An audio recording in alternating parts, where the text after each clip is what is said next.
This video is going to be completely different from what I usually make. I decided to kind of get into more of the educational properties of sim racing. Simple, beginner-friendly tutorials. For example, trail braking, weight distribution, setups, aerodynamics. For example, this video is going to be about trail braking, what trail braking looks like, what trail braking is, and how it's efficient. Now, trail braking, what you want to think of it is professional form of braking. It's not like any other regular braking where, let's say, you're off driving in the street and you want to stop the car, so you just press on the foot pedal. I mean, that's braking, of course, but it's not used in motorsports. You, of course, don't brake, then turn into a corner and then accelerate. Trail braking, you want to trail into the corner while braking and then accelerate out while shifting the weight of the vehicle as well. Done wrong can really cause you lap time or even just a race. You can really unsettle the car just with braking.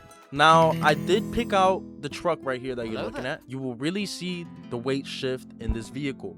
Now, whenever I watch trail braking videos, they usually use a Porsche GT3 or hypercar. I'm not sure why, but I just feel like this car really shows the weight transfer from the front to the rear. So let's go ahead and take a look of what it looks like. Oh, wait. I see that a lot of you watch my videos, but don't give me any subscriptions to like. So I really would appreciate if you subscribe, hit the bell below so you get notified whenever I make new videos and to support me on my journey. And also please leave a like if you found this video useful so you guys can keep practicing. I want you guys to mostly see how I turn into a corner, balance the car, and exit out the corner. Now we're gonna go ahead and put it in slow-mo so you guys could see it. And then after the slow-mo is done, I will walk you through. Let's go ahead, put it in slow-mo.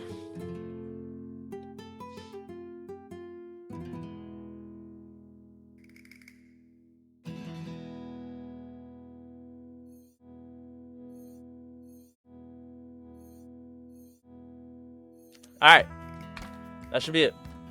So I hope you caught that.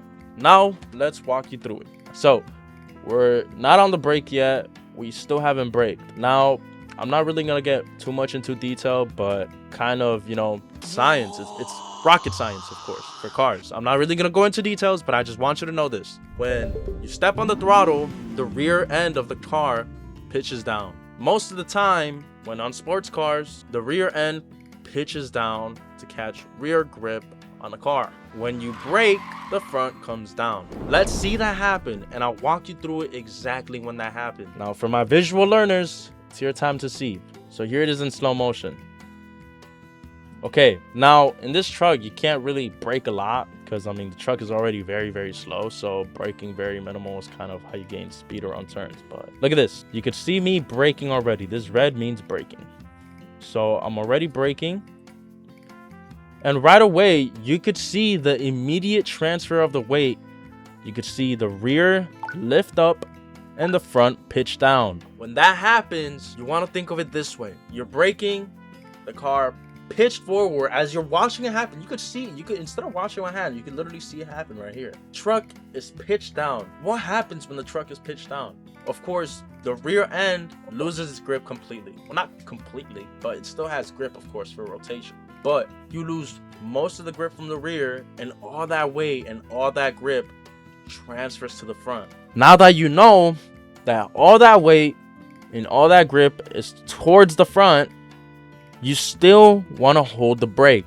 This is going to sound weird for most of you who are new. You don't turn with the steering wheel. You turn by using your pedals. Watch closely. I'm still holding the brake, And look at that. I'm still holding the brake. You could still see the truck pitched in. And guess what? Look at how minimal I'm steering. This is my steering wheel. This is how much I'm steering. Watch it. Look at that. Did you see that? When the front end is pitched forward, all that grip goes towards the front. There's very minimal rear grip. So you're basically sliding into the corner. It's trailing into the corner. You don't want to steer with your steering wheel. The steering wheel helps guide the car towards the turn, but you don't want to steer with it. You want to just correct it. If you understand, that's great. That's great already. You go ahead and go practice. But for those who still don't get it, okay? Press the brake. The front pitches in, weight and grip transfer towards the front. So What does that mean? You have grip towards the front when you're going towards a turn, because you're still holding the brake while you're turning in. You still have that grip on the front and very minimal on the rear. Now, you know, some side effects are going to be oversteer, understeer if you do it wrong. Also depends on the setup, suspension, the engine positioning as well.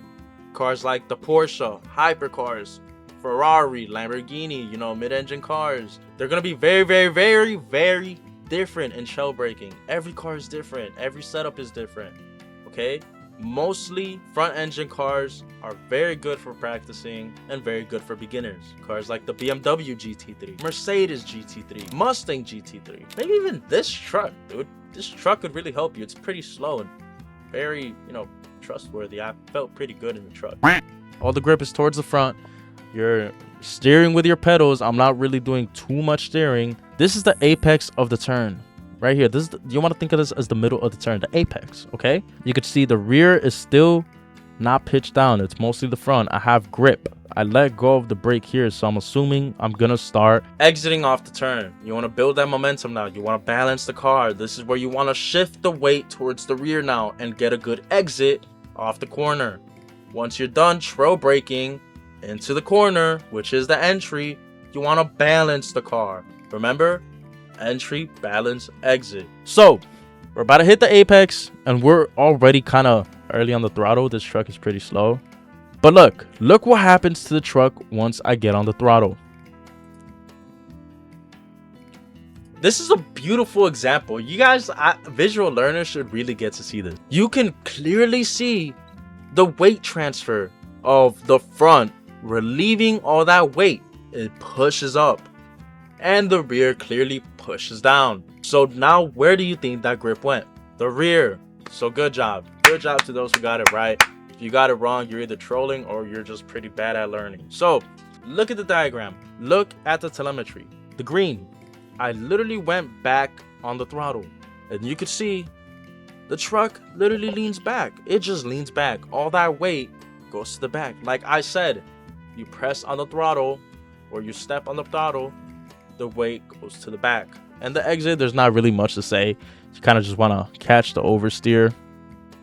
You can see the oversteer there, and you get your exit using the track, and the car is still intact.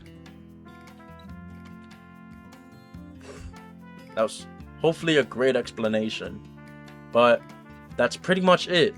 That's trail braking. Now, again, this was just a beginner video, okay? I hope you guys got something out of the video. I really would appreciate feedback. This is my first teaching video, so I'm so sorry if I suck at teaching. I'm not really good at explaining stuff, but I tried my hardest. So you could get into the sim yourself and practice.